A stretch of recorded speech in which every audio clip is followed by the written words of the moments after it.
there's always the balance, okay, of the human touch, like yourself. Yeah. You said you use your human element to improve and use AI to your advantage.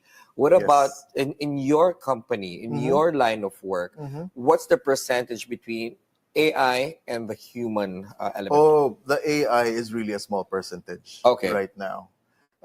Truth be told, for example, if we get projects outside of the political projects, for example, a usual commercial project or even a documentary project, and I need to score it. So I need a voice track, for example, and we have not recorded the voiceover yet, but I have the deadline tomorrow to score it. I'll use AI to generate the voice of the narrator, for example. I'll use AI to generate the narrator just for me to have a timing guide. So I'll produce the music, and then eventually tomorrow or the next day we'll employ a voiceover talent. That's interesting because you're using technology for deadlines.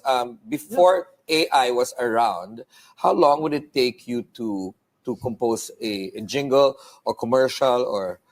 Well, it's still the same for me, almost. It's really not dependent on AI. It's really dependent on It's really it's dependent also on the experience of the composer. Some composers take a long time. Some composers really do amazing jingles in about 3-4 hours. Are you waiting for that inspiration moment? No. I would say even I would quote many brilliant composers by saying this is 99% perspiration and 1% inspiration. So it's really, we have to be professional. I have to sit down and, okay, this is the task that I have to do. I have to do a Budots jingle. So I know. Danny, it really stuck, huh? We're still talking about it. Yeah, for example. So there. What about for you, Pachola? Because you guys are artists, and I'm thinking more in our company, Creative Voices, it's always 80-20. 80% human touch and 20% is technology. You guys don't get writer's block or composer's block. We won't have money to pay the bills. But it does happen, does it not? Yeah, it does happen. But you kind of do something about it.